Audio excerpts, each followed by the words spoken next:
Okay, guys, let's continue. Uh, Yesterday we covered about Express, basically all the features about Express. We need to introduce for this course. We're finished, okay. Today we are using Express to build a RESTful application. And yesterday we had an issue about this next, right? Without the error, I think. I haven't fixed, okay. I read that documentation. They don't have any explanation on the next. Okay, so I'm checking the source code. So if I find, I will let you guys know. Okay, if not find, let's skip it. I'll take a look at this afternoon. Oh, no, this evening.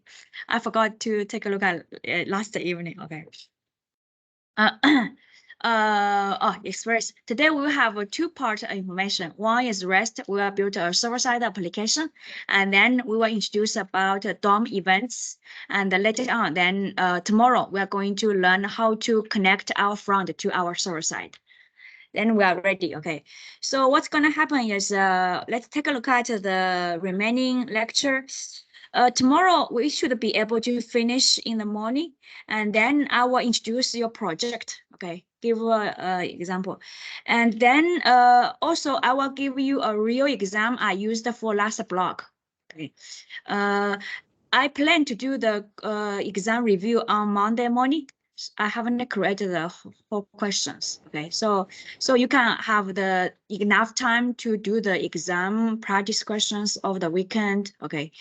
And Saturday, since we introduced the project here, Saturday you do project by yourself. Okay. Don't go to our city. Okay, just stay here, do the project. Then we will do Monday. Monday, I'd like to go over exam review for final and also take a look at your project status, which is how you're going. Do you have any question? Then we're gonna have a presentation basically on Wednesday. Gonna be very fast. Okay, they know. Okay. And then we're gonna have final exam. Okay, so that's our plan. Hopefully we can finish in the morning all the slides so you have time. And let's see. Okay. First, what is REST of application? REST is architecture style. Okay, and it represents for representational data transfer. It's a style, which means you can follow all the constraints and you don't need to follow everything. It's a style. It's not a protocol. Like HTTP is a protocol. You must follow what the protocol, all the rules. You understand? A style is doesn't matter. Okay. Consists of a coordinated set of architectural constraints. We'll take a look.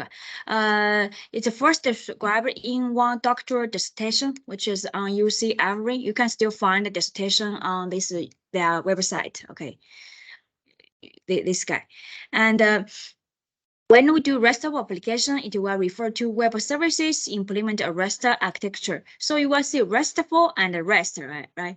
REST is architecture style. And if our application implement this REST architecture, you can talk your application is a RESTful application. Okay. This is alternative to the SOAP. Probably you guys didn't use. I learned this, but after that, I never used. Okay. SOAP. Still, when we use a PayPal, right? It's called a PayPal. The thing you send the money to your friends, okay? And they still use a PayPal. SOAP is designed by, if I remember correctly, Microsoft. They use SOAP is a protocol, so you have to follow all the rules. And SOAP, it has a very completed, which is a solution for the built-in security, the thing. And for the rest of the application, you have to do by yourself. But for the PayPal, they have to be secure when we send the money, the thing, right? So for sending money, some of RESTful service, but the core part, they still use SOAP. If you go to PayPal, okay. So when they send the information, they use one thing, they use XML to send. They will have an envelope and wrap your content and send it there. Okay, you can take a look at it if you're interested. Rest of it is very simpler. Okay. And when we use the RESTful application, it's just a HTTP client server mechanism to exchange data. And that data here mostly is JSON data. everything is universe. It's like when we have a website, when we connect to a network, you can always through the URL to access the informations. Okay. And in RESTful application, we will utilize all the HTTP method, like get, post, put, delete. Like when we use a form to submit information, you only can have two options, get or post. There's no others, okay? So why REST? Why we need to have a RESTful application? The problem is not every UI which front end requires HTML page. Suppose think about it like this way. You have what? You have think about the Google Map, the services. If we are using Google Map and you provide the UI for all the users, does it match the requirement for all the users?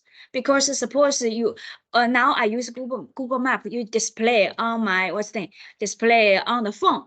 Some like want to show the Google Map, which has when we sell the house, right? We want to have a special things which on the map for the house. And if we are using Google Map for like a Uber, you will show the car. You got me? So different users use the Google Map. The UI will be different. If Google Map provide the UI, doesn't suitable for all the cases, right? So in this case, we have a service API like Google Maps that don't have UIs because the UI should be customized by the user, understand? Okay, so this one. And also we have we have mobile apps, we have single page apps. And for mobile app, the UI gonna be different from for web a mobile app, which means we have app, not using the browser, okay? It's gonna be different from the browser version, right? And the logic should be the same, like how to show the tweets. And if we're using a UI, we have to write a server-side code for for the mobile application. We have to write duplicate the same code for the the web application. You got me? So the problem is not every front requires HTML, and that's why we should separate them. So I always I provide I provide a backend server. I only give the data you want. You can through the mobile application, you can through the web application. You can also make sure you can also make your application serve for other companies' websites or things. You got me? That's why we need to have a RESTful application. The big picture is like this way. Here is your server. This one you're talking about like it can be it can be a application which you have your this one is server side. It can be on the server you have your web application which is RESTful application server side, and also probably you have a database somewhere. Okay, and this is our client side, which you have a mobile application, have a single page application, have any other applications. Suppose you are a service API. Like have you ever used like a weather API? When we want to fetch out weather, you have just need to provide your longitude, latitude, and they will give you weather information and how to show the weather information. You decide it by yourself. That's a service API. Like most of the like Google, Facebook, Twitter, they will have a developer APIs. Suppose you want to you want to have a website, right? You want to show your organization's Twitter. Okay, but you post on the Twitter website, right? They will provide a service. You can have Twitter has two types of API. One is streaming, the other one is RESTful, which you make a request, they'll give to you. Okay, but that one it has a limitation. Every day you can only access like around 300 times. So mostly you're gonna, if you have a large application, you have to do streaming. Okay. Anyway, that's a service API. Okay. And how we interchange them, not the UI. Okay. We don't give the UI back to mobile applications, single page application and other application. We give only is the data. Okay, how we talk on our server side, I only give you data. I don't give you anything related to UI. UI means what? HTML. Okay. And the data here, it has so many formats. Like we have HTML. HTML can consider as a data format. The thing is, for the structure here, the browser will, based on the tags, it will do something, special styles, right? But in general, HTML, you can all use it to transfer data. Just have a data, have a structure. It will contain user interface, okay? And if we pass HTML, suppose we pass HTML, it can do. But the problem is, if I want to get information from HTML, it's going to be difficult. You have to exclude like those of tags. Probably you have to work with the strings. So it's going to be unnecessary difficult to parse if you just need the data. You got me? Suppose I want just to have a Node.js this information, and you use HTML. I have to probably work with string to find this piece of information, right? It can transfer, but not the best way. You can also transfer data using plain text, just the information. And it only contains data and no UI, but it's difficult to parse and no clear data structure. Suppose I want to have a plain text to send a student information, which have first name, last name, age, all the information, right? If with plain text, when we use space, no clear data structure. Do you understand what I'm talking about?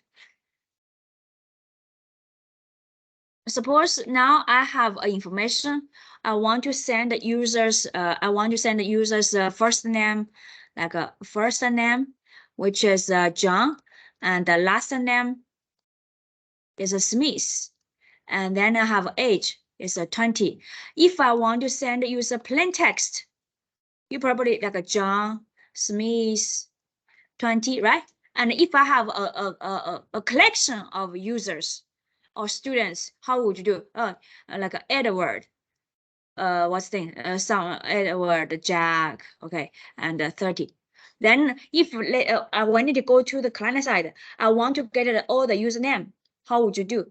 For the plain text, it's gonna be harder, right? Because you don't have a clear data structure. You understand me?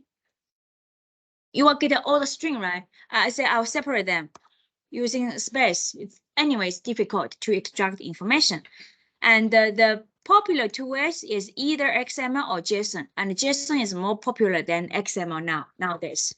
Like XML, you have to define your structure of the XML, like this name attribute, okay? And this is your customized, okay? HTML is actually one type of XML. You can see you have a closing tag, opening tag, closing tag, opening tag. Just the XML is the tags you define by yourself. And for the HTML, all the tags is defined by HTML specification, and they have special meanings, okay? And it only contains data, no UI. It's machine readable, but relatively verbose, and XML parser needed. This one I'm talking about. Suppose I want to have a, let's use this example. Suppose now I want to have a collection of users, okay? Understand, students. Then use XML, you have to do like this way. You have to define the students. And in the student, you will have student. Suppose here I just give 2 students, okay?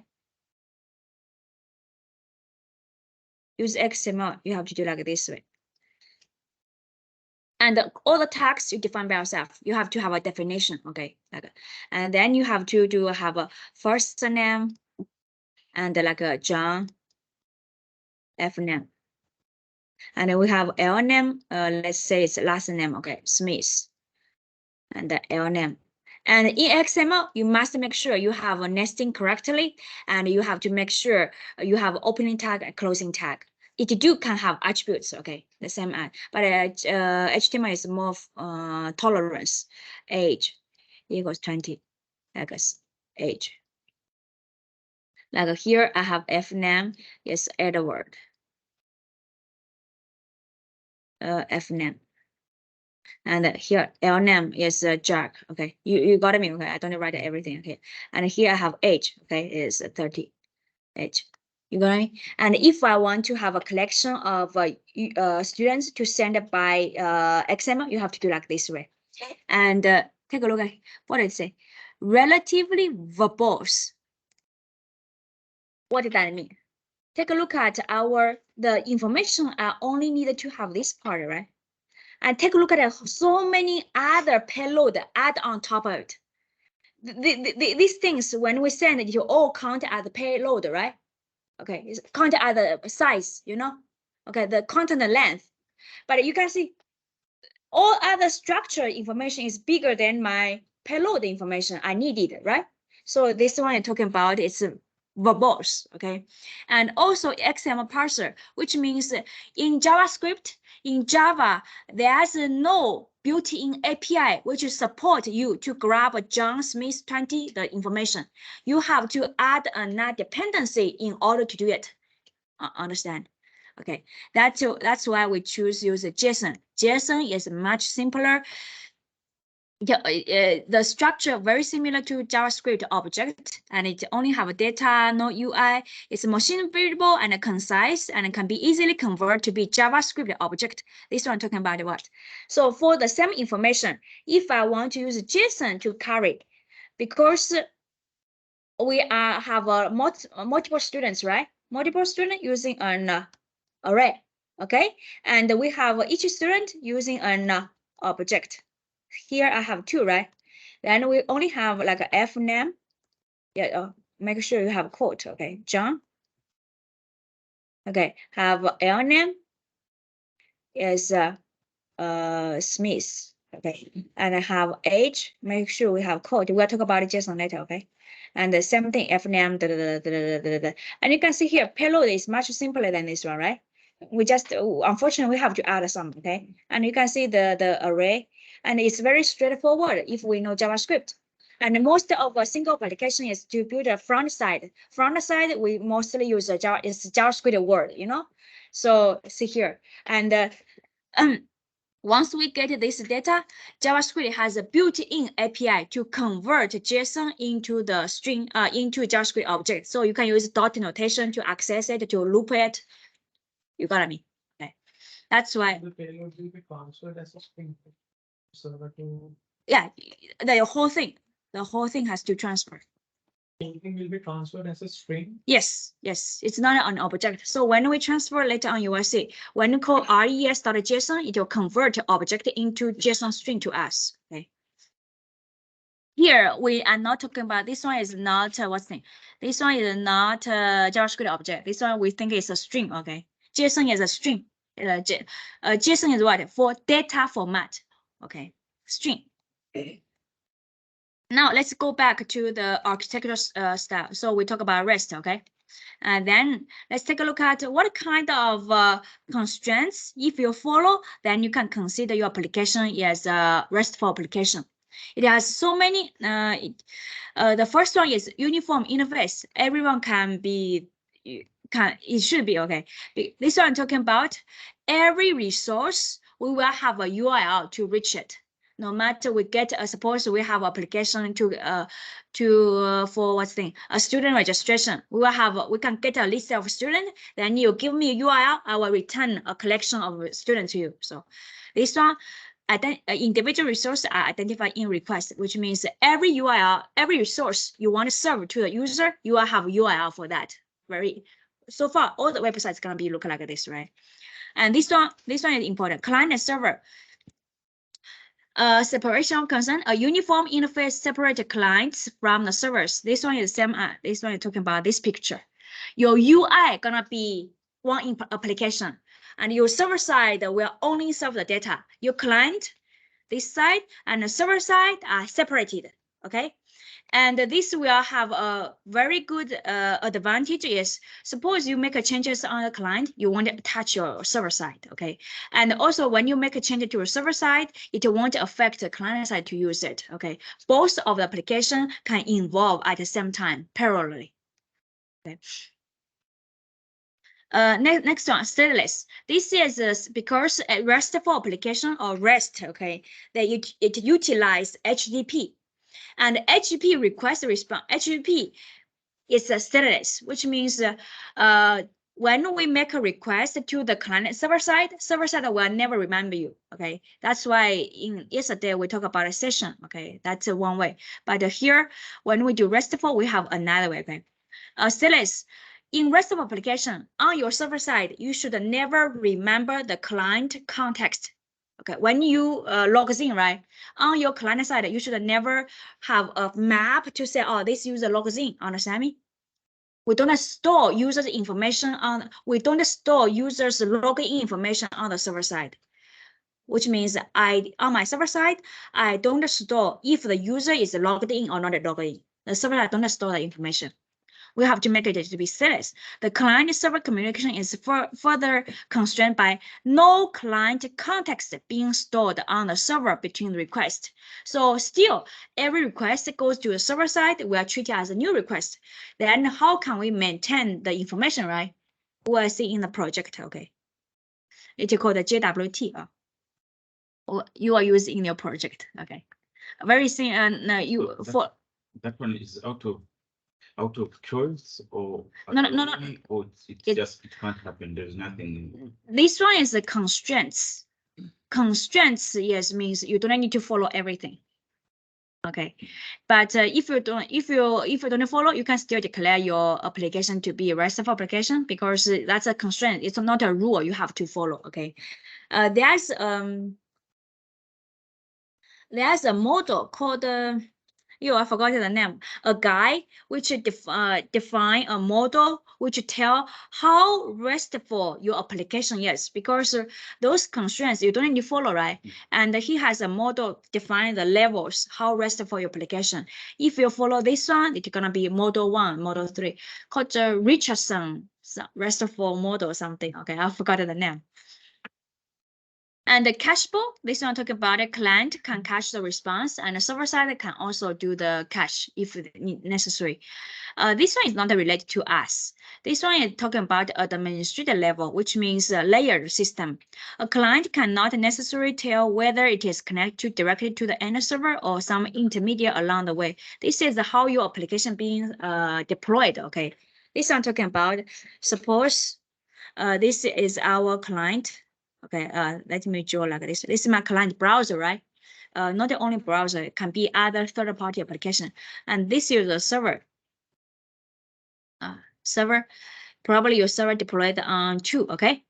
And later system is when the client make a request to our server side, it doesn't know it connect to this one. This server deployed our application here, okay? Our application deployed here. Doesn't know it reach the actual server deployed or not, because normally when we have a server, you will have something you probably call the load balancer, which is a balancer, okay? Load balancer, which will direct a request to different servers to balance the requests. Okay, so you probably hit here. You are not directly hit to the server actually deploy application, and especially nowadays we use the cloud, right? You don't know where the application being deployed. Okay, it has many intermediate servers on that. Okay, this is not related to, mostly gonna be applied layered system. Okay, how your application being deployed. This one, code on demand, this one optional, and so far, I didn't see any RESTful application will return the code. This one talking about, in the RESTful application, it allows client function to be extended by downloading and executing code in the form of applets and script. Applets, before Java comes out, we use applets to run some program on the client. Okay, nowadays, probably not people use it. And this one, scripts, which means when I make a request to you, right, you return some JavaScript code to me. Then I can execute and I extend on the client side. Not used very often now. Like a long time ago, when we want to fix what's the error, then we use JSONP, and which is give us some JavaScript code back. But nowadays, I didn't see widely used on this one. Okay. There's another constraint which is introduced not by the dissertation, which introduced lately called HATES.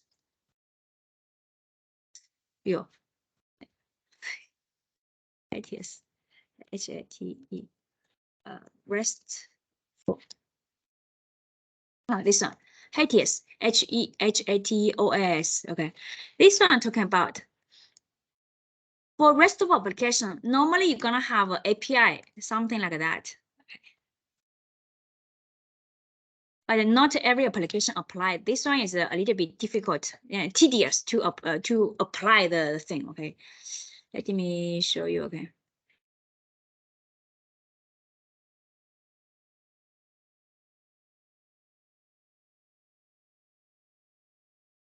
This one is old question, okay?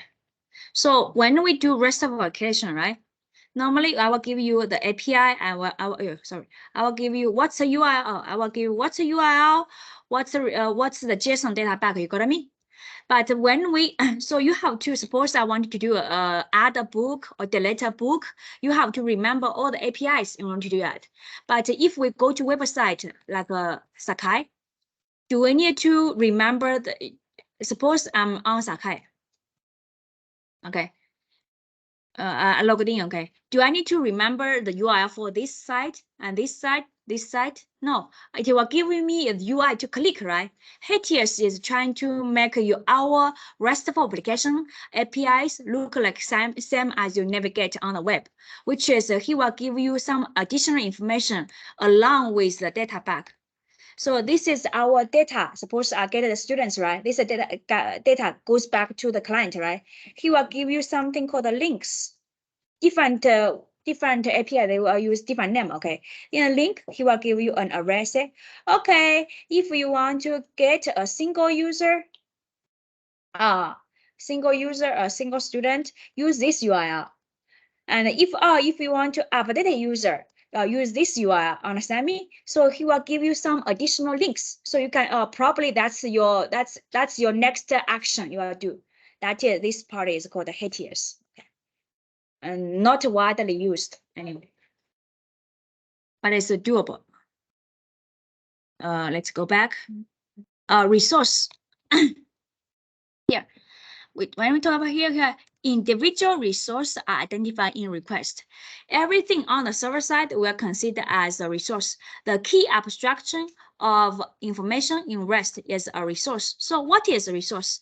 Resource you can consider as a document, an image, a temporal service, a collection of other users, or some object like a person, and so on. All the things in REST we can think as a resource, okay? Resource, okay. Resource represent consists of data, metadata to describe a data, and hypermedia links. This hypermedia links is talking about this one, HTS thing, which can help a client to transit to next desired state. This one we won't implement for us. Okay, we will only consist of data and metadata. Metadata is talking about other thing, the FNAME, LNAME, age, those things. Okay. Now. When we define our application so far, the URL, we use anything as we want, right? Like add a user, add a product. But the resource naming in RESTful application, we have some guideline, okay? If you don't follow, it's fine, okay? It's a choice, but it's better to this is best practice, okay? First, we all use nouns to represent the resources, which means I don't use a verb like a get. Suppose I want to use retrieve a lot of users, a collection of users. We don't use a get a user, okay? Because we're gonna do is using the methods along with the URL to do it, okay? So if we have a singular concept like I want to get an object instance or data DB record, which is one, okay? Suppose I want to get a single user, a single device. We do is one thing, the URL. We will do like this way. Suppose this URL. The first one is trying to get a particular managed server, managed device. Okay, we will use a plural first and a slash, and this is gonna be a unique ID represent that device you want to get. And suppose I want to get a collection of, I want to get a single user with ID is 1, 2, 3, then you have to use this URL, like a slash users and a slash that is gonna be 1, 2, 3 here. Okay, we don't do like a slash users, get ID. Okay, get a user. Okay, we will do like a slash users and a ID, and this one is for admin. If we want to use for a collection, server managed directory or resources, we use a plural name. Like suppose I have a GET request and give the first URL, it will return a collection of the devices. And if I use a GET request on this, the second UI, it's going to return a collection of users. Okay, and this one, second one, if I want to get a collection of accounts and use a GET request on third one, it will return all the accounts belongs to this user. Okay, So generally, when we do REST application, you're gonna have UI like something slash users. Suppose I want to get the user for, I want to get all the posts for particular user, right? We will do something like this one. Here will be UID. Later on, when I make a URL, you're gonna users here. The UID is 1, 2, 3, and then slash posts. If I use get request, it should return us all the posts belongs to user UID 1, 2, 3. That's the URL we tend to use in RESTful. Okay. Store, right? Here have a collection, right? Here have a store. Not a very big difference. This collection talking about what? Which is server manager. Suppose I stored a collection of users. Okay. What is store is a client managed resource repository. It's on. Think about when we do playlist, like you use a music app, and you can maintain a collection of playlists you want to listen, right? And who added the songs into a playlist? Is the developer of that website? No, the user. That is called a store. Okay, and suppose we have a collection of the music which provided for user to use. That is we call collection. Subtle difference. Okay, when we talk about a store, we talk about the collection which is managed by user. You add your shopping cart, right? Then we call it a store. Okay, and what for all the products provided by the website, that's the website provided, right? So we call collection. Okay, no different. You can interchangeable to use it. You can all call collection. Okay, doesn't matter. For that, we still use the program to denote a store resource archetype. Like suppose I want to get all the playlist belongs to a user, you use a second URL slash users slash the ID, okay, and slash playlist. Okay. And suppose I want to get all the shopping carts belongs to the user, you're using this UID slash carts. If I want to get a particular cart slash the cart ID, and it doesn't say we cannot use a verb inside the RESTful application because some cases we need to do, right? Like a controller resource models approach procedural concept, use a verb to denote a control archetype. Suppose now I want to check out, I want to place order. Then in that case, you probably will use a verb, otherwise use a nouns. Okay. And also consistency is a key. Use forward slash to indicate hierarchical relationships, like you understand, slash user slash something, okay? And we tend not using at the end, we tend not to have another slash here. Because we use slash, which means we have a hierarchical relationship, slash users, slash UID, slash posts, right? And we normally don't use a trailing forward slash, which is the last one, okay? If you do, okay, it's your choice, okay? And normally we use a hyphen, which is a hyphen to improve the readability of user, like this one, in store script or location, because this is action, right? We normally use a hyphen instead of what's the capital. But if you use capital, it's a choice. Okay. Normally we use, it's like when we give the name for the CSS, the class name, normally we'll use a hyphen instead of capital. Okay. You see lots of professional, they will use a hyphen instead of capital. And we don't use the underscore normally, okay? Like this one is more readable than this one. Because when you use underscore, sometimes it's, it's on the bottom. It's not very clear to see, okay? Use lowercase in the URLs. Here, suppose we use a camel case, it's less readable than this one, okay? I don't like to read the capital cases. Some people, when they write a paragraph, like, okay, how about we give a SCR question in the final, okay, STC, then they all use capital, it's hard to read, understand? So use the lower cases. If you use capital, it's fine, okay, it's your choice. And don't use a file extension. Suppose I have a URL, which will return XML file, you understand me? And you have this .xml indicate you're gonna use, you're gonna return me is XML. oh, you're gonna return me a JSON. We don't do that. We will use a customized, we will use what thing called the response header. We will tell content type is application XML, content type is application JSON. We don't put it inside here. Okay, now here, never use CRUD function names used in the URL. What that means? Suppose I want to retrieve a collection of managed device. We don't use say /get devices. What are we gonna do? We'll use get this URL. Okay. Suppose I want to add a new device into my database. Okay. We don't say add device in our URL. Instead, we use the same URL, but we use a post.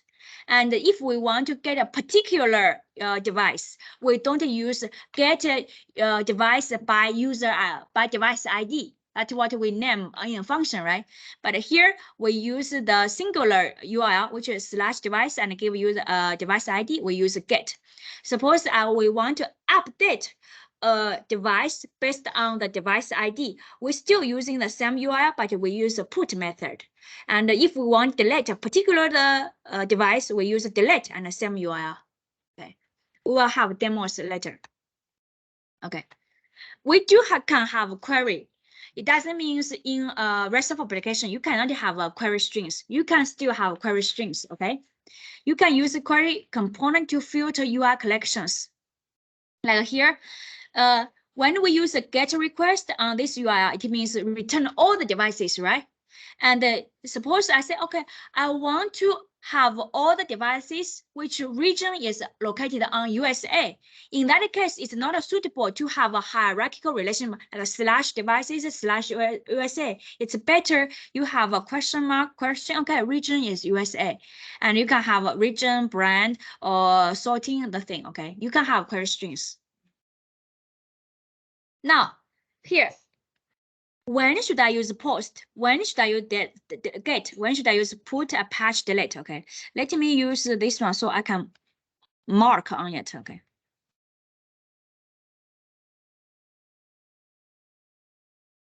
Here, to use those methods, we have to be careful. You cannot use as you want. Okay. Oh, this is also the best practice. If you don't follow, it's your choice. Okay, because you wrote the code. Okay. You can control it. This is a guideline, not a thing you must follow. Okay. So here we have two types of URL. One is a plural, which is a collection. One is a singular. Suppose I have like a localhost /users. This means a collection, understand? And if I have /users /1, 2, 3, 4, this one will represent a single user. You understand this one first, okay? And now the best practice is when we use post, okay? When we use post, it means create. We will post on this one, not on this one. The reason what? When we're trying to add a new user, right? Do we have that ID yet? Do we have the user ID? No, but if we use post on this one, we must give ID, right? We don't have ID. So normally, if we want to add a new user, okay? If we want to add a new user, we will use the post method and use this kind of URL, which is entire collection URL. We don't use the post and /user/ some ID because we don't have ID, okay? So normally we don't use post on this one. And if we want to add a new user, we use the post method on collection URL. Okay. And when we use get means read. If we use get on this type of URL, it means return a collection of users. And if we use get request on this URL, it means return a single user. The user ID is based on what you typed here. It's gonna be 1, 2, 3, 4 for us. Okay. And normally we don't do what? We don't do put on Perl URL because put means update and replace. Okay, so in which kind of scenario you will replace the entire collection? Very rare, right? So normally when we update or replace, we will update a single user, right? Normally we don't update the entire collection.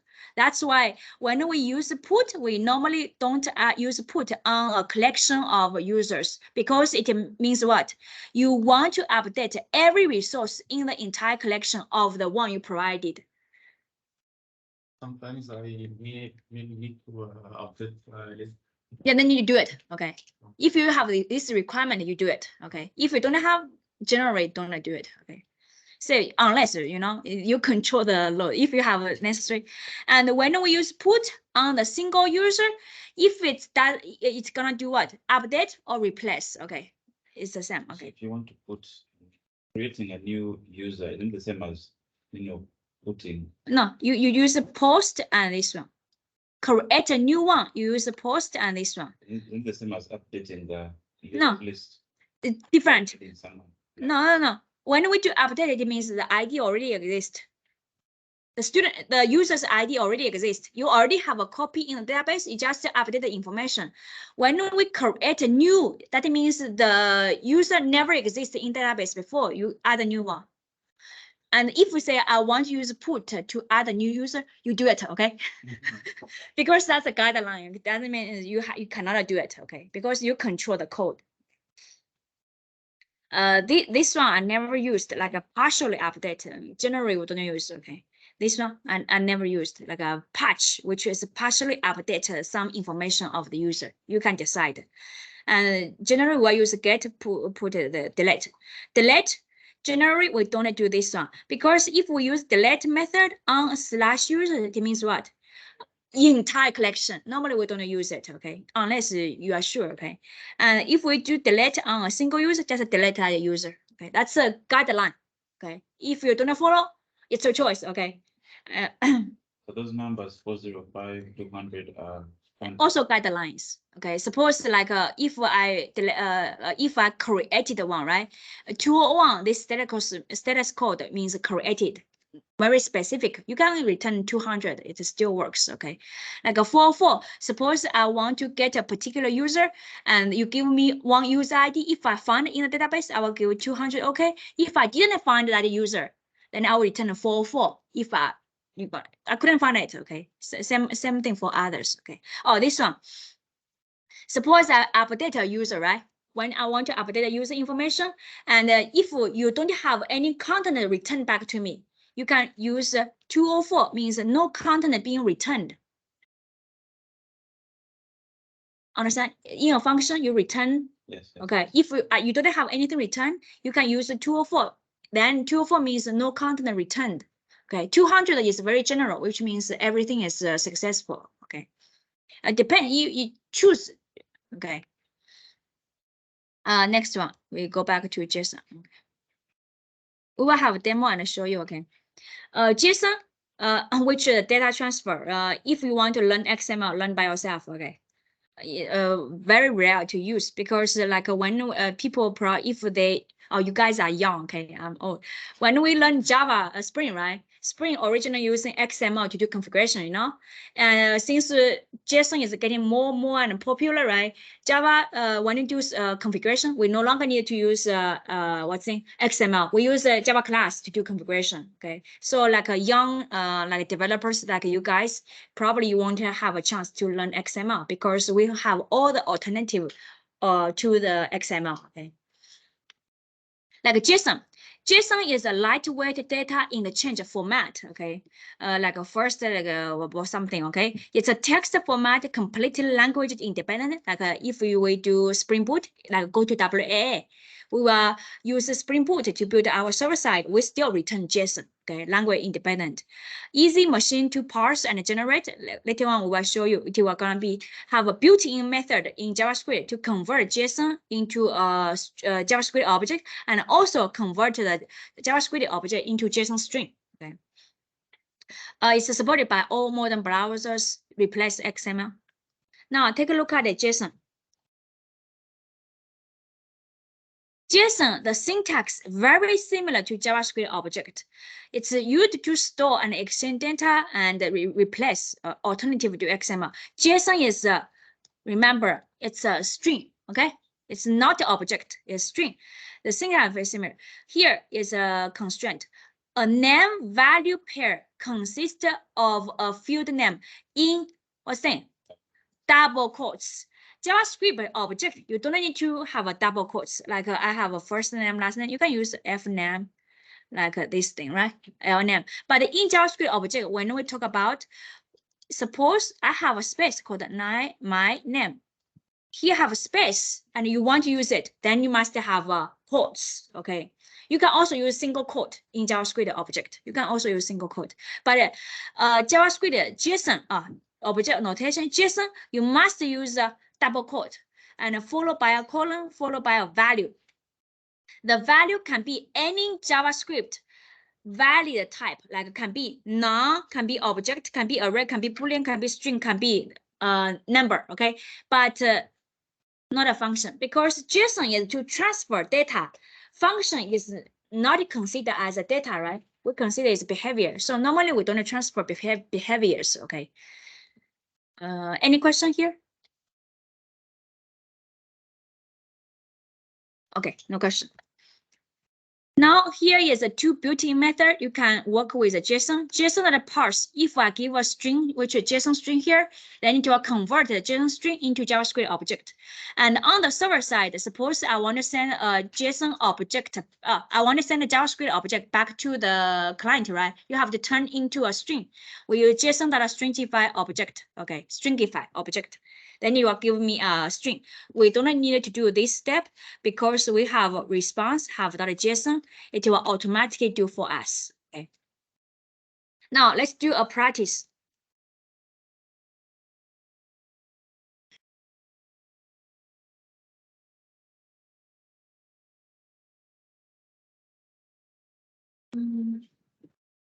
Oh, not this one. This is source code of Express.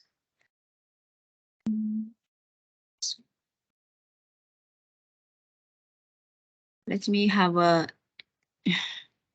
JSON. Okay. Format. Oh my God. Notepad.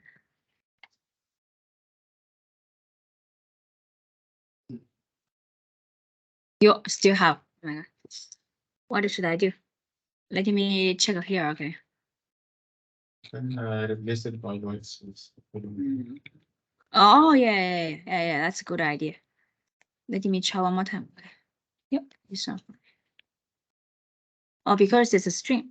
Okay, I'll do what you said. Okay. I should have somewhere. Okay. How can I control R, right? It's control R. Control R and then this code. No, not a control R. Control J. Control J. No, Control Shift R. Okay, Control F is not. that's fine. It's fine. Find all reference. No.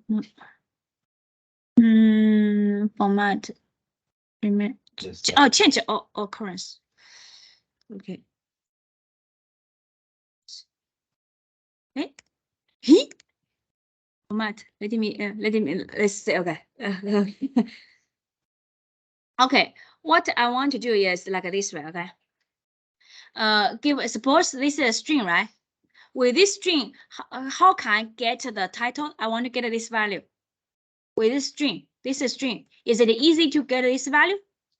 No, because a string, right? You have to do substring the thing, right? So what we do is here, const data is this one data. Okay, like you have to do what thing? JSON dot parse. Okay, parse this one called what thing? JSON string, right? When you parse it, this data gonna become JavaScript object. Then we can get what? We can use dot notation to access. Okay, so how can I get a window? Yeah, I can use console.log data dot window. Yeah, my bad. Window dot title, right? Then we can get this one, right? Get this one. Sorry, this one. What's the next question? Oh. I want to get image this one. 350. Data dot image dot ports co. Yes, exactly 2, right? Index. Okay. And same thing. This one is easy. Okay. I want to get how many messages are received. Data dot messages dot length. Okay.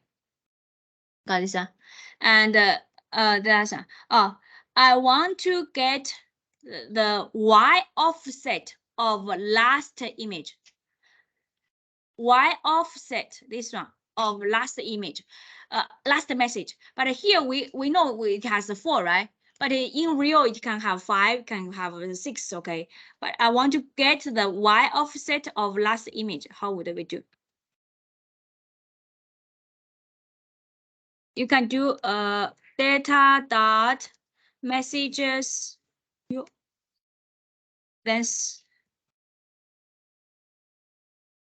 This one, right? -1, right? Then dot offset and 1, right? This one, you got it? That is it easy when we get a JSON? Very easy, okay. Here has a method, okay.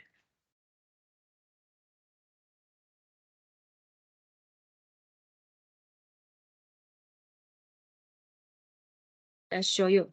In JavaScript, it has a method called at. It will do start from the end. -1 gonna be the last one. But if you use bracket, it always start beginning. Like you can take a look at it by yourself for at. Okay. -1 will be the last. Yeah, -2 gonna be the, if -1 gonna be this one, -2 gonna be this one, -3 gonna be this one, -4 gonna be this one. Gonna be start from the end. So this one, okay. Let's take a 10 minutes break, then we will build a real application, okay.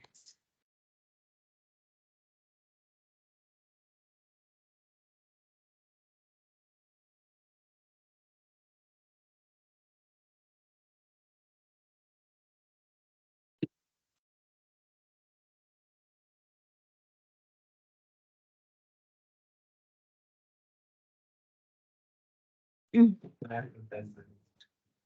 I put that, I would have to also that for the node builders.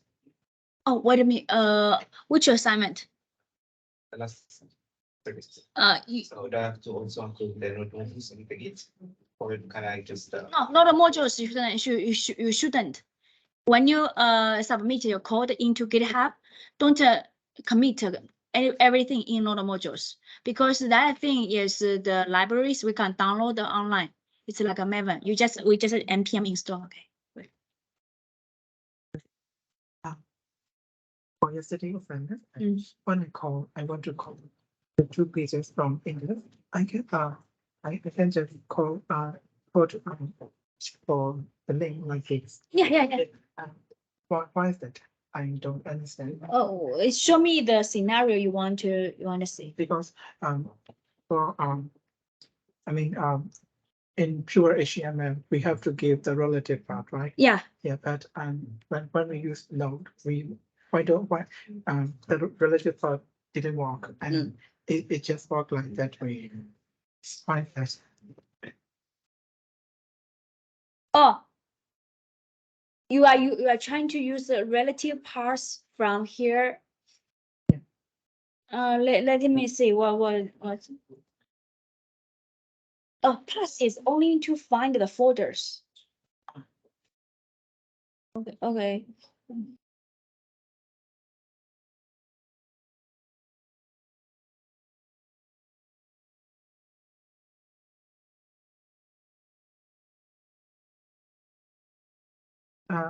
To go to the product page, I click on that, and then the Save that anyway. You're talking about a save. the link here. Which link? I mean, in pure HTML, we have to give the relative part to go to this page, right? This is my index page, and if I want to go to product page from my index page, I have to give the relative path. or absolute path to go to the next page. I mean, like this. That one is a Like this. I have to give this, right? oh, because the problem is in HTML we are linked for the static files. Yeah. But here these files, it's even though it's static, but we served what? We served through the router. So it's different. So this one in this case is not the same as this one. Yeah. This one is a static files, and this one when we do it won't get in. Because why? Because when we click this href, right, the browser will make a link to this URL, and in our app.js, we don't have a URL to handle that request. Understand me? Yes. That's the reason. Because here, one more time, okay. Here we are looking for an HTML, and the browser will make a request to our server side. Server side will go through the router.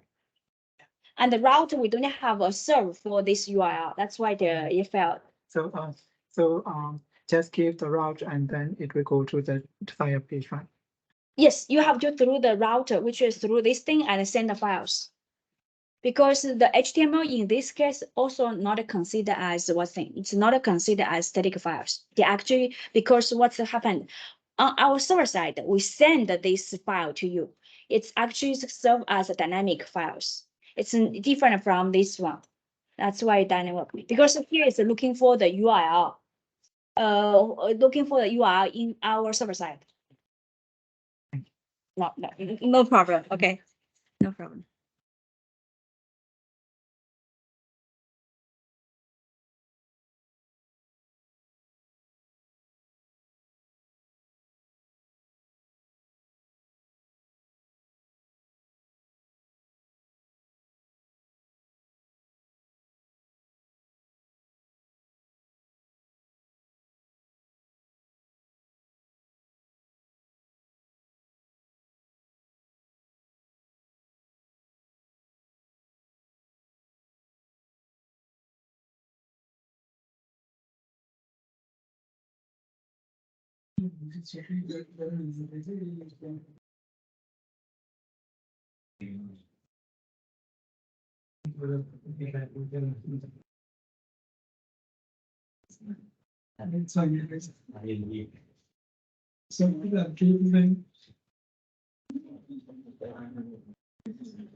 Oh, Muyu is not here today. Yeah, he's leaving. He's not here today, right?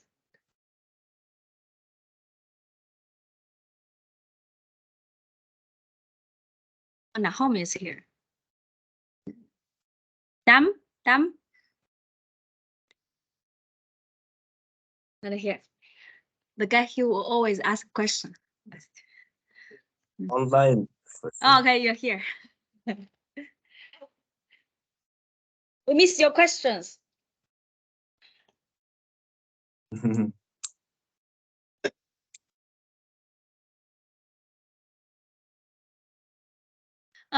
Let's come back.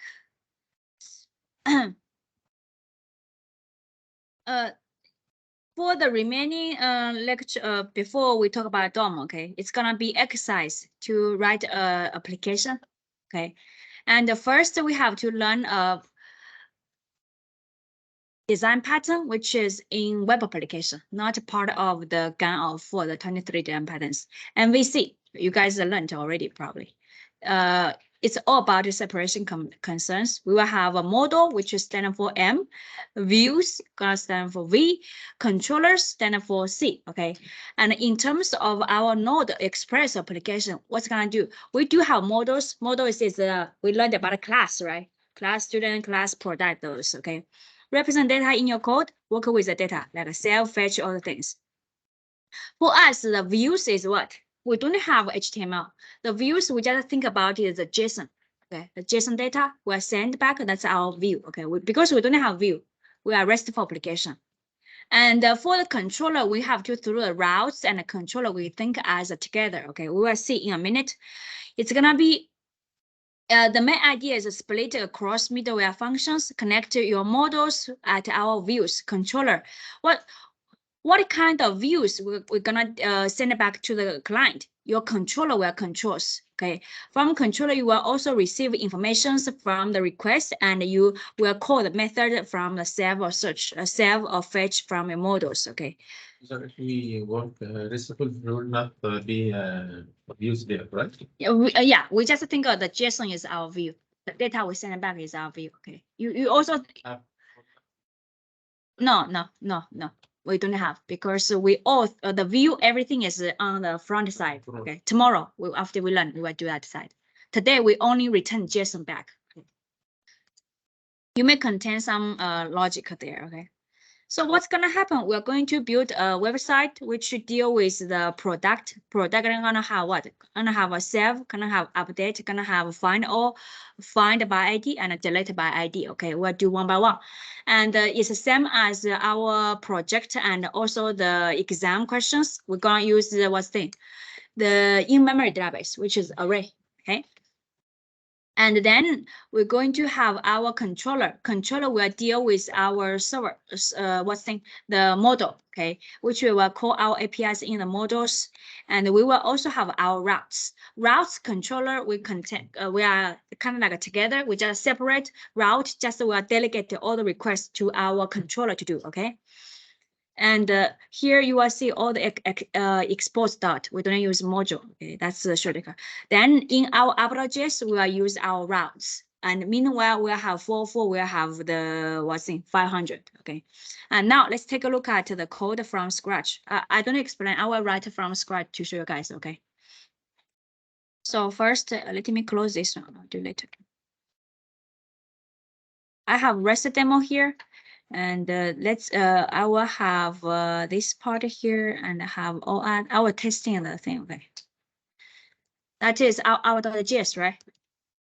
You got this one, our.js, and I just install express.js. Okay, and then we have to have our folders ready. Then for which code for put in which folder, where it's gonna be. We'll have a first one is routes.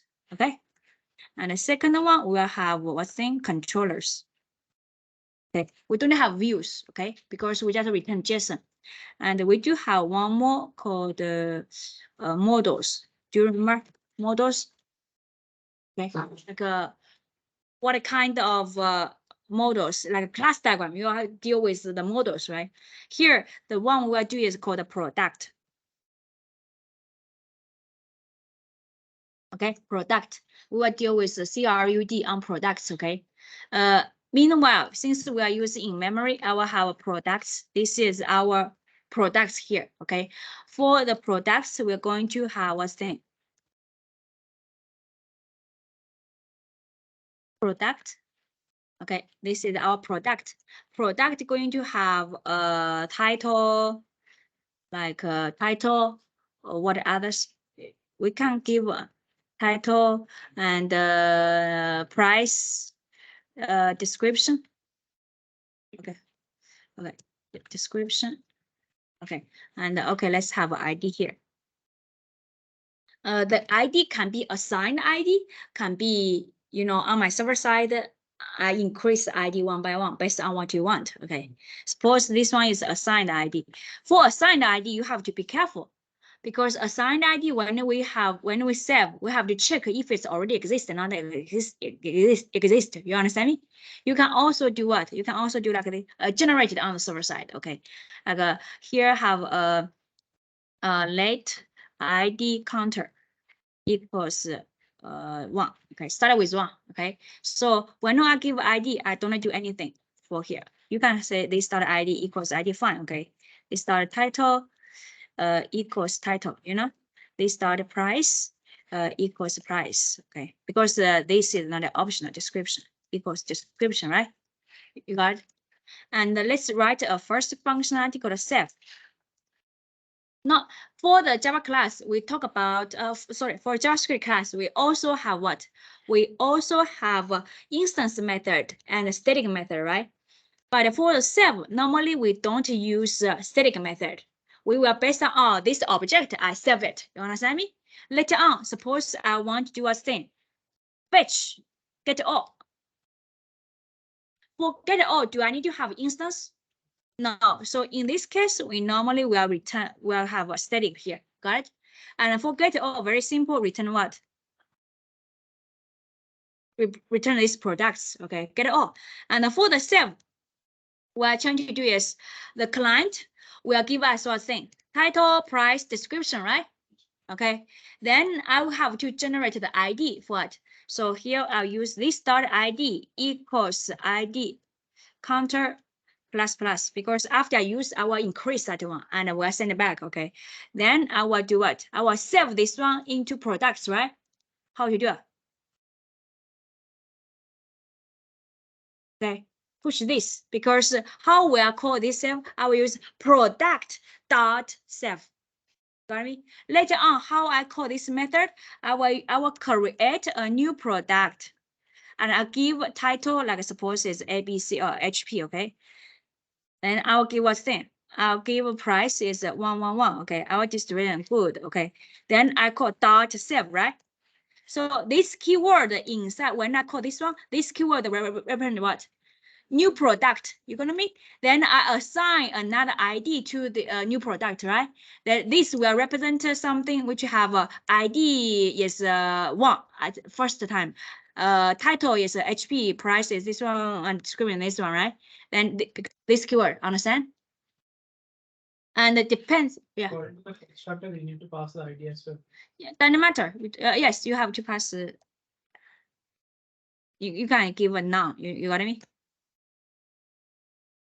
Not give a none because I don't use it. This one we leave here. We can probably use for where when we do update. When we do update, we have to give ID. Okay. You got it, sir? Where we have some errors. Oh, no errors. I was thinking this one is commented. Okay. Then this depends. You can return this, which will return the thing back. Okay. So this is myself. This is my get all. I will do this too. First in the model. Okay. Model. Have you heard about domain model design? Domain model. This one. Inside the Java, normally here, when we have a class, we normally is a bag of setters and getters. We put most of logic in the controller, right? And that one is called a thin domain model design, okay? And this one is called the rich domain model design because our operations is very close to where we hold the data. And this is more kind of better than the getter setters, okay? So another one, we will have controller.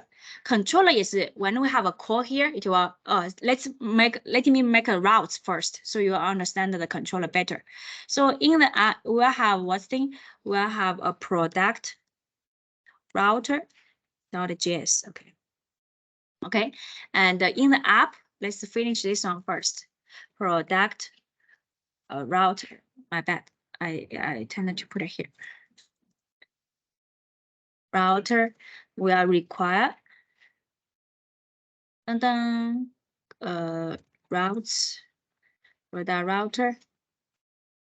Then I will do app.use. Okay, here I will give a /products here. Okay, then I will have a product router. You guys, okay, and if we have, we can have what thing? We can have a 4.4 page at the end. I can say res.status, we give a 404, okay? Then we do a send, page not found, okay? Or say API not supported, but because we are doing API, right? Okay, we'll say API not supported, okay? So now we have to do our router. The first we have. That will be the last one. Which one? Erase the last. Yeah, That one be after that, yes, after that.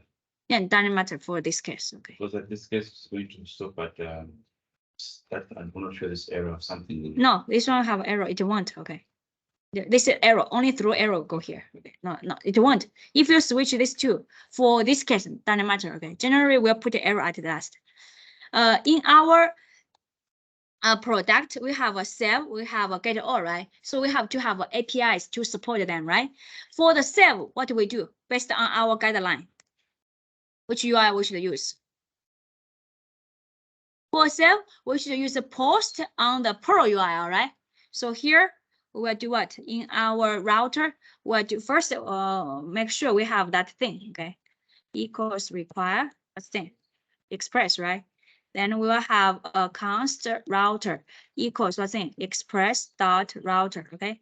Then don't forget at the end, we have a thing, module.exports equals router. Then we can get it from here, right? Then in the router, and I will use get, save is a post, right? See here, save basic guideline post and using Pro URL because I want to save a new user, right? A new product.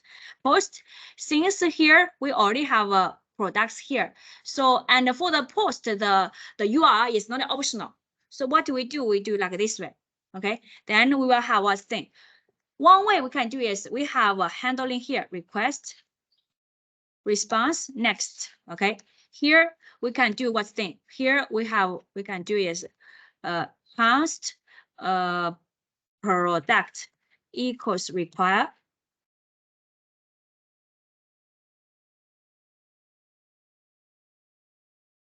product. Do you remember this one? And then in the product, then here we can do what? New what thing? New product. Then we give none. We give where is the title? Request.body.title. Request.body.price. Request.body.description. Because I will send you a JSON. I'll give you a JSON. Then you get it from request.body. But I forgot one thing. Then we call that thing save. Understand? And in the save, it will return ID the product, which has ID, right? So you can get it PROD. This is added, okay? Then you can do what? Then you can do return. RES dot you can have a status, okay? That is like a 201, which means created. Then we do JSON, then PROD. You can do like this way. But the problem is, I think we're trying to separate things. The router, I only want to deal with the routing. I don't want to put my logic deal with save the product thing. That's why we have another thing called a controller. Okay, so what's gonna happen is we're gonna have controller, have a product controller .js, and the product controller all is about exports the middlewares. All those things are put inside the controller. Then we export it.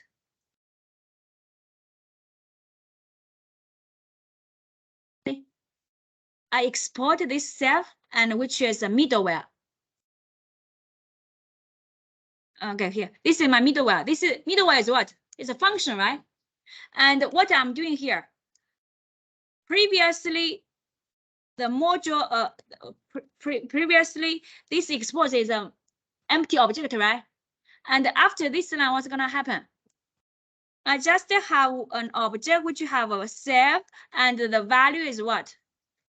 Is this method, right? Is it difficult? Okay.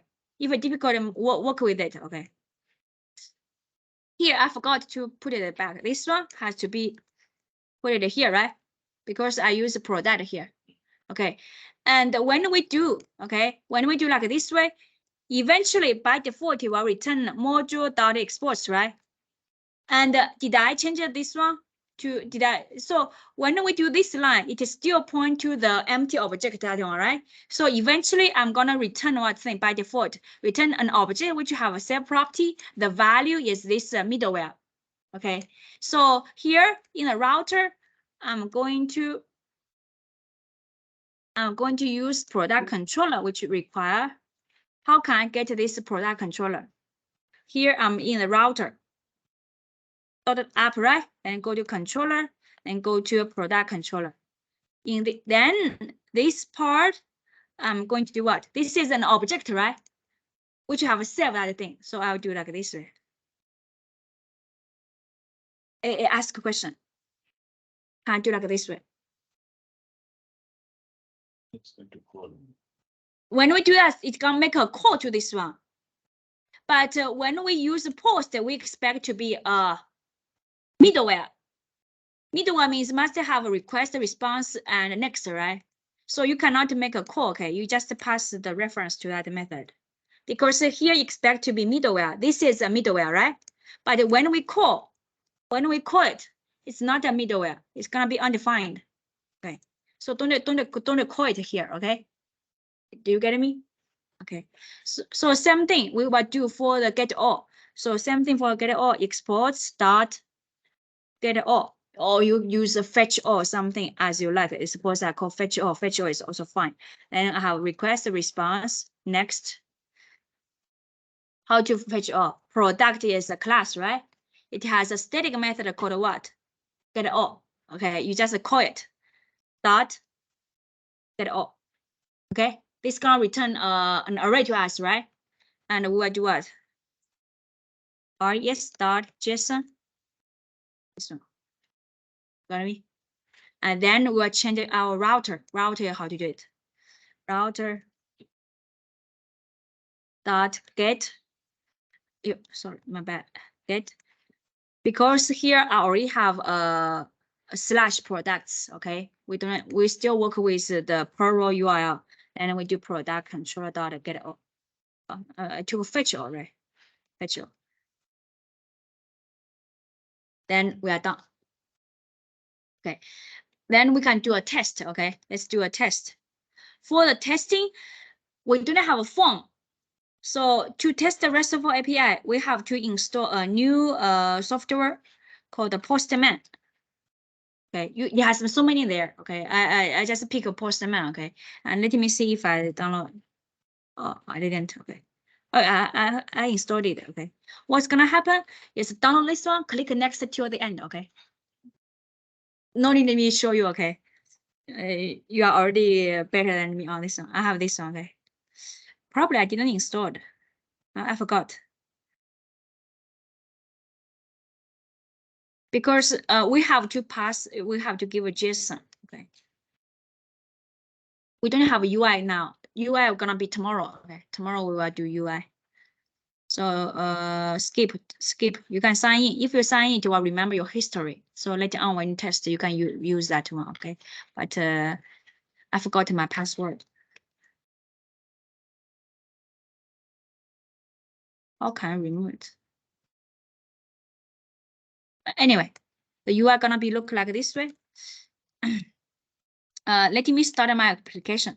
Okay, so here I will have npx node-moon app.js. Okay, use node-moon or forever or app. Okay, oh, here I have errors. cannot read the properties of If you go to the routing, router. Thank you. scroll up. That's app already. Is this one? Oh, I forgot this one. Okay, okay, thank you, thank you. This one is finished, right? I forgot to add that you have to call this one. Okay, kind of initialize. It's a class. I have to initialize an object. It's app. Now I have to test. Let's test the self first because in my database I don't have any data. If you put some data first, you can test this get all first. Okay, we have to do. Sorry, Mary. We have to test self first. Okay, so to set a self, take a look at carefully. What's my URL? Localhost 3000 / products, right? And we have to change this one to be what? Post, okay? And as we know, as we designed, we have to put the JSON data in the post, we have to put it in the body. So you have to click this one body and click this one row, okay? Then click here to be a JSON. When you does that in the header, it will give you, do you see content type somewhere? Why didn't? It should give us content type. Let's see, okay. Let's see later, okay. Let's see later. It should give us something called a content type application JSON when I select. Why this one not give me? Let me put it here first. Okay. This is JSON, right? We will have what's thing? Title. Title is let's say Dell. Okay. And we'll have a price. And have a price 1, 2, 3. Okay. And have a description. Which has what's value? Good. Okay. Let me show you here. This one you expect to be have a JSON, right? See here, if I remove the quotes, you have what's thing? Error. If I use single quote, you have what's thing? Error. You got it? It must be double quotes, okay? And take a look at here. Error, because you have to use double quotes, okay? This is valid in JavaScript object, right? Single quote, okay, but it's not valid in what's the JSON, okay, good. And if every successful, I should have see this exact same information with ID equals 1, right? But it's gonna fail, okay. Something wrong.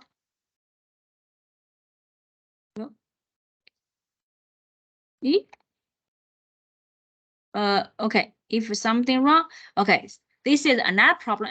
I didn't see any error, right? I didn't see any error. So what's gonna happen in production, in the developer mode, you remove it. It will give you more information, okay? That's how you debug. You see here, what's the error? Cannot, take a look at here. See here. Cannot read the property undefined of undefined at export.save. Do I have more information here?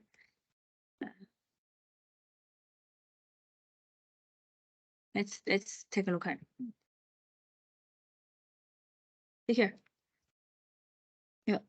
Cannot read the property of undefined. Reading some title. Okay. At export.save, which means what? Which means exports.save. When I do title, this one is undefined. Take a look at the see here. Cannot read the property of undefined reading something. See here, title, right? And on what thing? Exports.save. And we in which class did it say? Which class? It is some probably too long. Okay. Let's see here. See here. Which class? Product controller. 445. Okay, which is which one? 4, which is this one, right? This one is undefined. Why? I forgot to do something. Do you remember?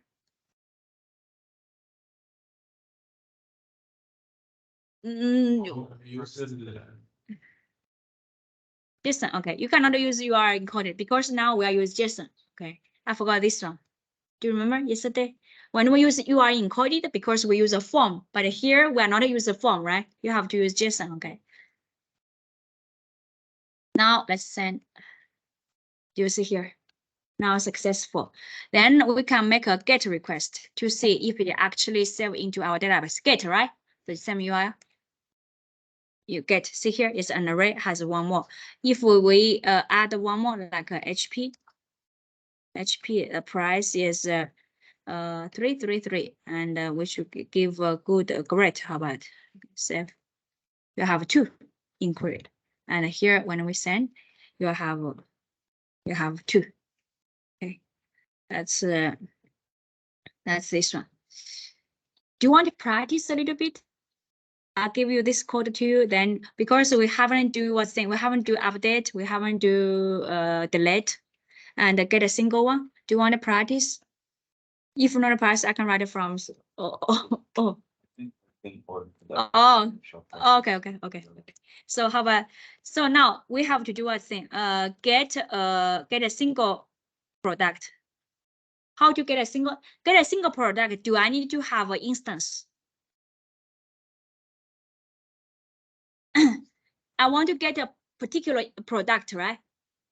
First, let's start with the URL. So if I want to get a single product, what's the URL should be?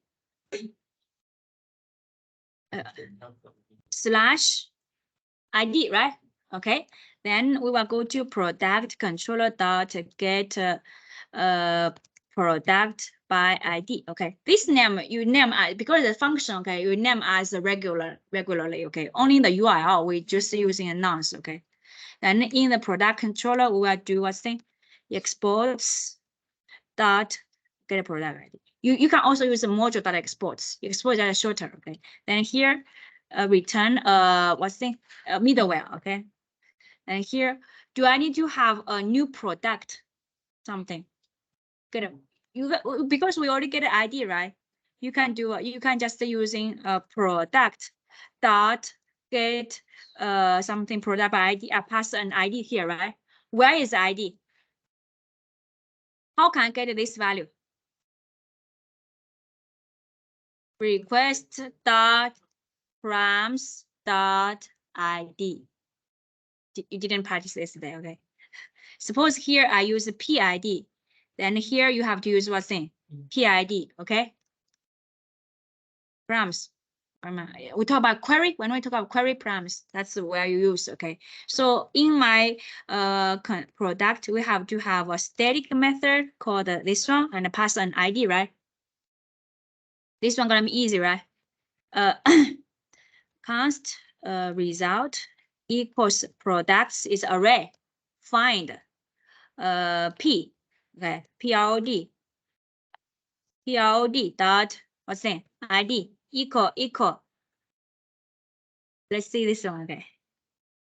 Okay, if result is true, I will return result. But if it's false, oh, you can do here, or you can throw arrow here. New arrow. Couldn't find product with ID.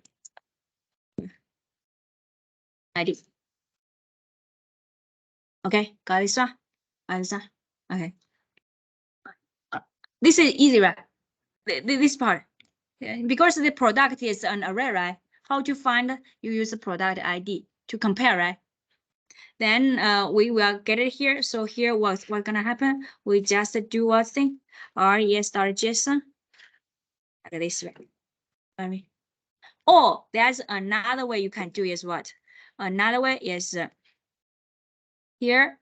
Another way is here. You do not throw arrow, okay? You just return result, and on the controller you can do based on this result. Either you return this result, or either do what?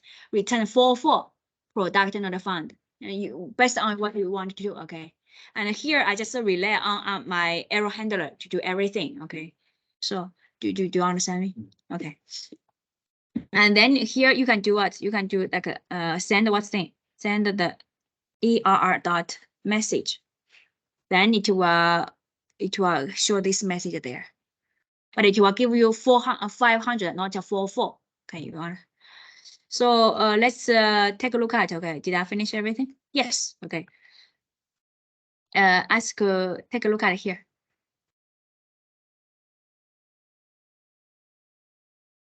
You couldn't find a product with ID 1. Why? Not only like this one. Okay, okay, exactly. No, not in this case. Okay, I use this one. Okay, because this one is a string. This one is the number. Okay, but do one more time. You. Why? It's because no, it's because when I restart a server, when we use node mode, right? When I using node mode, every time I make a change, it restart server, and then this one gonna be over. Lost everything. You gotta. So we have to add it first. Okay, add it. Then we do here. You will get this one. Let me change it back. Okay, let me change it back. I show you. I intentionally put it here. Yeah. I have to add one more time. Okay. And one more time because we are using in memory. Okay. So when you do test, the better one is in the product. You give some default ones here, so you don't need to add it every time. Okay. You couldn't find. The reason is everything I sent, the thing I sent from here, the type of is a string. And inside the product here is integer, okay, number, okay. So that's, you can do like this way. Or you can use a type parse int. You can also do like this way. Parse int. It's your choice, okay. You can do like this way. When you get it, okay. And next one. Let's do a delete first, okay. Yeah. You briefly explain how the flow was. Oh, flow. Yes. So the flow gonna be, let's use the post as an example, okay? So what's gonna happen? I make this request, right? In the post body, gonna have this thing, right? Okay. Then we will go to our application as we explained yesterday. It will go through all the middlewares. Got me? So when the request comes, it's gonna go this one. This one gonna do what? This one gonna do is if it's a post or put request, okay, in your body, you're gonna have information, right? It's gonna do a thing, it's gonna change, it's gonna populate the value for this request body. And what's this value? It's gonna be whatever you put it here. You got me? Okay, this one. And then it's going to this one. This one, oh, what's the URL? The URL is /products, right? Does it match me? Yes, it match me, right? So I will go into the product controller, okay? Product controller is a which method? It's a post method, right? And you're gonna match this URL, okay? And then you're going to go to this way, right? This controller self. So it's gonna execute this method. Okay, this method gonna do what? This method, I will create a new product. Where is my product? Oh, it's here. To create this product, it will create one. Instantiated. And after instantiated, what we did?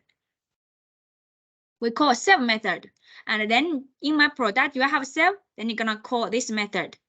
And this keyword will represent what? This keyword will represent this object, right? So this method gonna represent the one I call the save.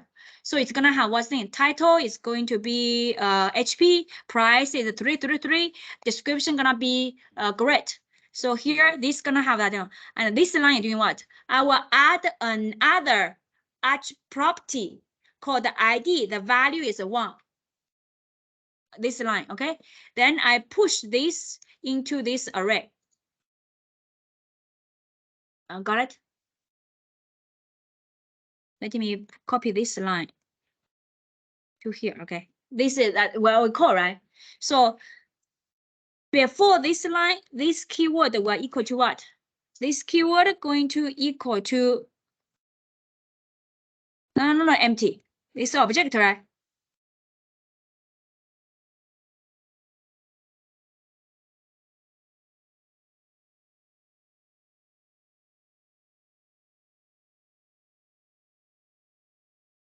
In the controller, I call the save, right?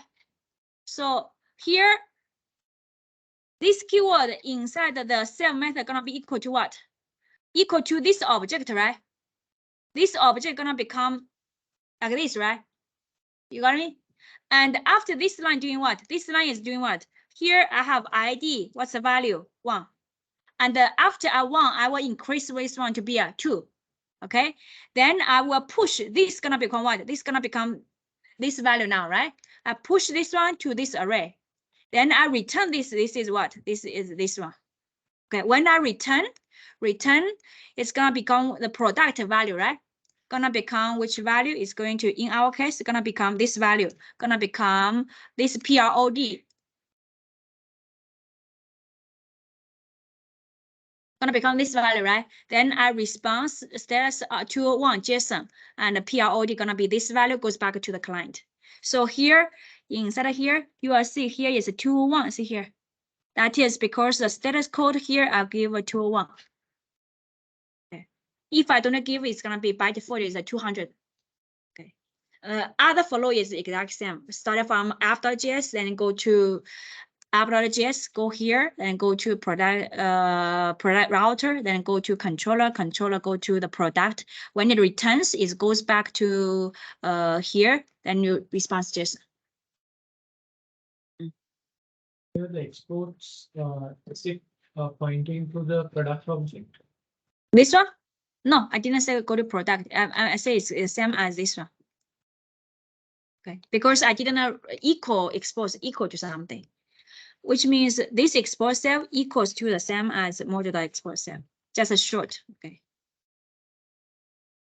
Before I continue, any more question?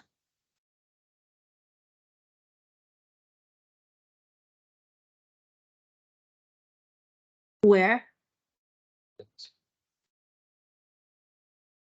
If I'm asking the price or in the description. Oh, it's gonna be undefined. Okay, but here, no, here, what GRAM ask is like this. Okay, it's gonna be empty. You have to give a number because there's a string. Okay, like here, if I give like this way, right? It's gonna be empty. See here, empty. Okay, the why is 1 because I changed the code. Okay, it's gonna be empty. Okay. Because I don't have control, you can have a control here. You can have a validation here. If it's empty, then you could do something. I didn't do anything. Okay. Can we pass null values? Yeah, you can have pass non values. Now we are treated as a valid value. Just don't have anything. Okay. Okay. We finished this one. Then let's do next one. Next one gonna be let's do delete first. Okay. Because it's gonna be different. If you pass another thing, it's gonna be different. If you pass another value, it's gonna be different one. Okay. I don't want to confuse you guys. Okay. Let's get a single object. Now let's do a delete. Okay. Delete is your choice. If you want to use static or not static, it's a choice. Okay. Do you remember delete? Delete, you can say delete by ID with use static, right? You can also delete by using, oh, I have this object, I delete this one. Okay, so it's your choice. Let's do a difficult one, which is object, because you have to deal with this keyword. Okay, understand me? So, if we want to delete an object, the static method, so first we have to get that object, right? And then we Yes. That's why I say let's do the difficult one. Okay. If you use static, it's gonna be easier. You just pass it. Okay. So when we have object, you have to through how can we delete this object from the product array? You have to find the index. Okay. And call the products dot find index. Okay. Then I will do product PROD dot ID will equal to this dot ID. Okay, because we are using object gonna have ID. Okay, then we will have a complete index greater than -1. Then we find it, right? And else I'm going to throw it. Do that this way, okay?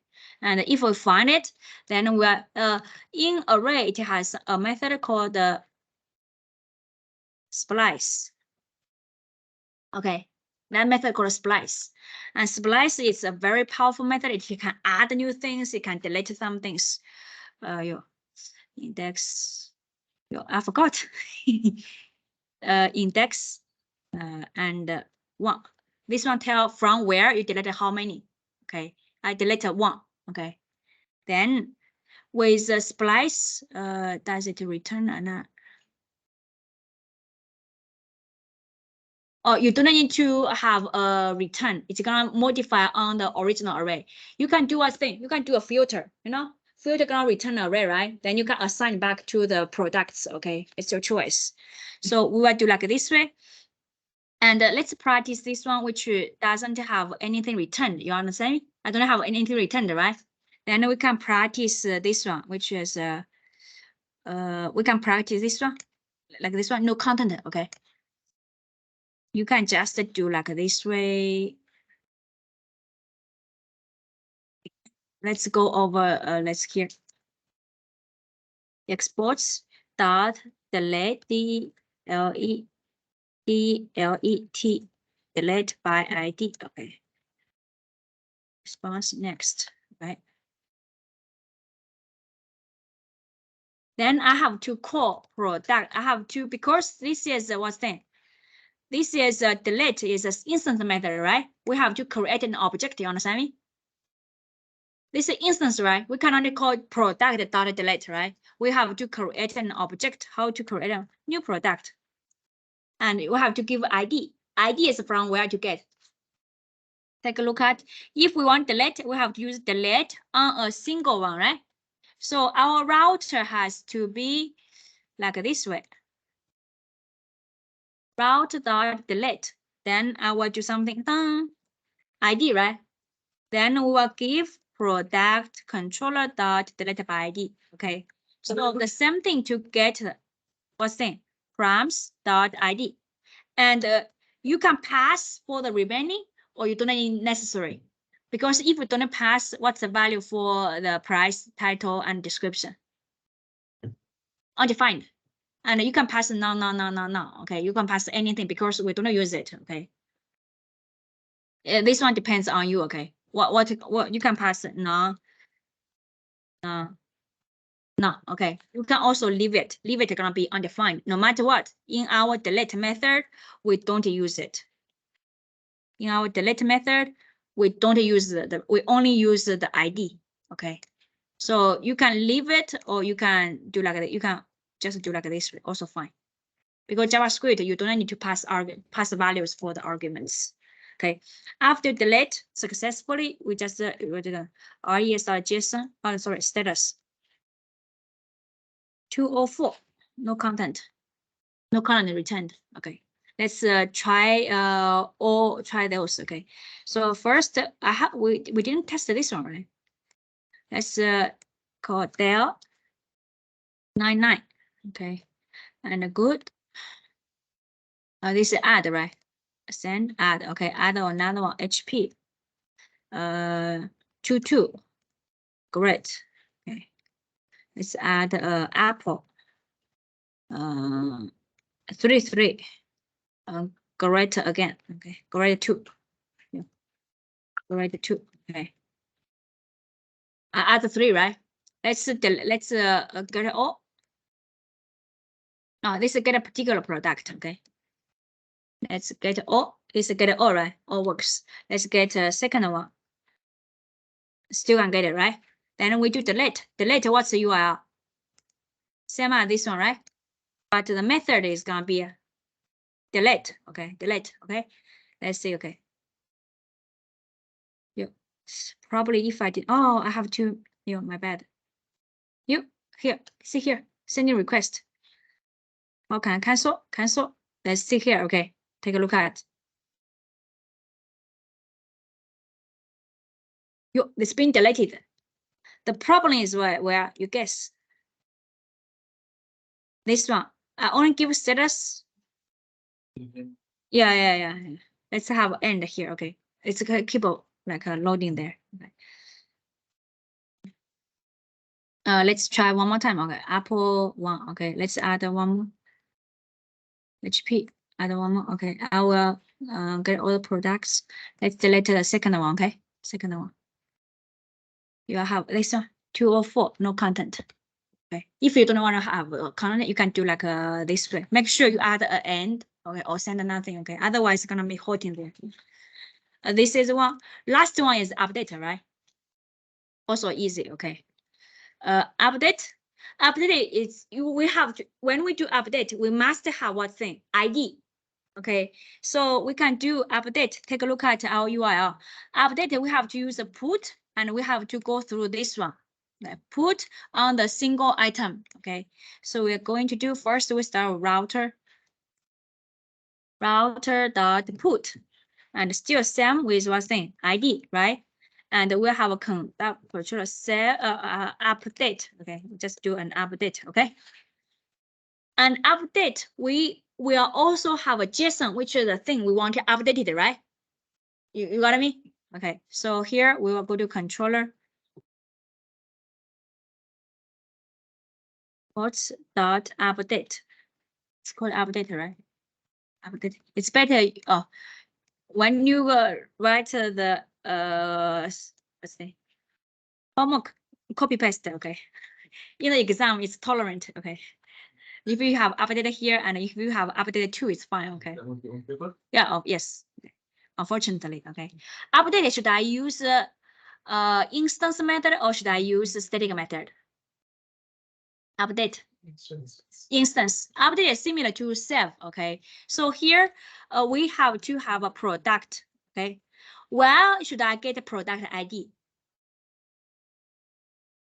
From here. Okay. So we will use request dot params dot ID. Okay. And where should I get for price, title, description? Body. Because update, you have to give me the information, right? And you have to put the body. Okay. So here, request the body dot title, request the body dot price, request dot body dot description. Same as what thing? Same as save. Okay. In a save, we don't have ID, but in the update, we have ID. Okay. Then we call update. Okay. Let's write update first. Then we come back to change it here. Okay. So update. Update first, we have to get that thing, right? Okay. What you can do? This one, right? Then we change this here. You got me? We find the index, right? Then we can do what thing? Products index equals this. Do you understand this sentence? Statements? Yeah, this object, see here, how I call this one? Yeah, how I call this one? I call this update based on this object, right? So this keyword will represent this object. What you gonna do, instead you get this product, then you say prod dot ID equals prod dot title equals this one, prod price equals this one, prod product. You can just do this line, which means that that place, suppose the 2 gonna be replaced with this one. You got me? I don't need to. One way you can do like this way.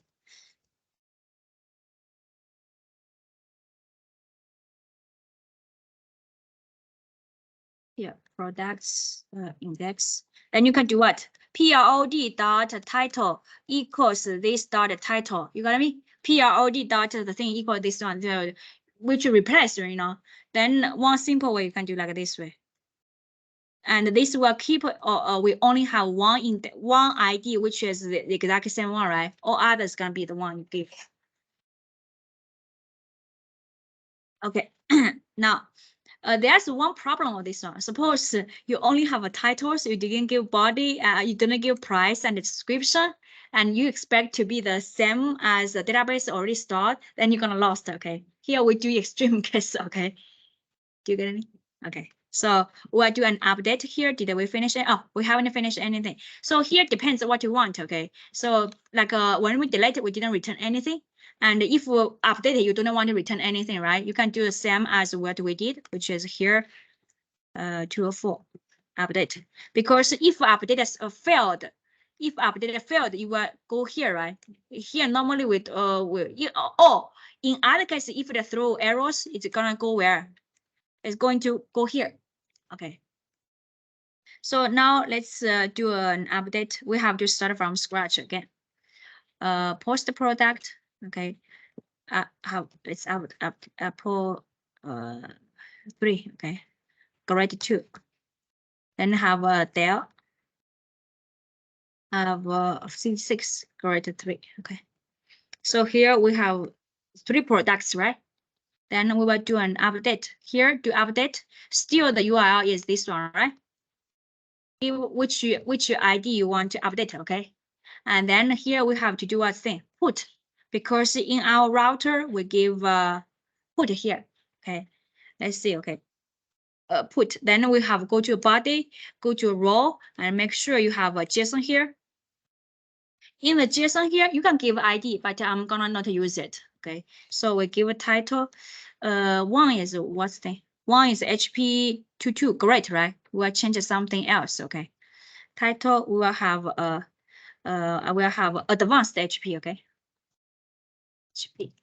And the price is suppose we give 888, okay? And we give description. Description we give awesome. Okay, like this. Understand? There are no content, right? Then we go back to, we can go back to here, check. You have advanced price. Oh, we lost description. I think probably when I do, did I have a description here? Oh, I use capital, see here. And I didn't read it, it got lost, okay. Description, let's do one more time. Yep. Yeah, what happened? Oh, this code. Yeah. This correct person like this way, right? That's a problem. Use that this equals this. Okay, you're gonna lost something. Okay. Okay, now we finished. So we finished about the CRUD. Any more question? Thank you. Can I go to Controller. Okay. in the delete? So we pass only the ID, right? Yes. Yes. The elements will be Undefined. undefined. This one only ID have value undefined, but we don't need it because here we only use ID. So it's better to have a static for delete. Okay, so you don't need to create. Generally, for save and update, we will expect you have instance method because and delete you can have delete by ID like the same we get by ID. Okay, but if you want to use instance, it's still doable. Without validation, I have some validation. If you have validations, you can do here. Do here. Exam or that Yeah. we will have validation. No validation. The what Muhammad asked is, suppose I expect the title of title to be at least not empty string, right? We have to do validation, right? Where to do validation, you can put where. It's better to put inside the pro with the model. You understand me? It's better to put it in with the model because sometimes suppose you have multiple services, you know, microservices, right? Your model can be shared, you know what I mean? And it's very close to the logic is in the model. You can do controller, it's fine, but the best place is put it in the model as close as to where you hold the data, okay? You can do, in the exam, I don't check the validation, which is the title cannot be empty, the thing, okay? If you do, you just save here, have like a if-else condition, okay? Add here. If you want to just update one particular element, so now we are completely replacing the object, right? Yeah. In that case, if you want to just to update the title. Okay. You cannot update the ID. You cannot update anything of this part. You cannot update the ID. Not the ID, so. Title. Just the title. So, I mean, are we going to send just the title from the, if we send the title from the client side, so we just have to handle that one from the update function. Yeah, then you have to have if-else condition. Check if the thing is there. So what Nada's question is, suppose here, here in our update, right? We only want to update the title. I don't want to update the others, right? Then what's gonna happen is then we cannot use this piece of code. Because if we do, it's gonna be undefined. You cannot get anything, okay? Then you have to do like this way. Here it's better to have a find product, okay? Otherwise you have to do an extra step, which is PROD equals products dot index, okay? Then you have to check if request equals body dot title exists, and if it exists, we'll do what thing? PROD dot title equals request body dot title.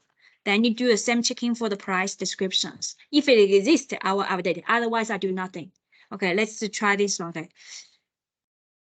I'll finish everything. Okay. Price, and I will do this one. Price equals request body dot price. Okay.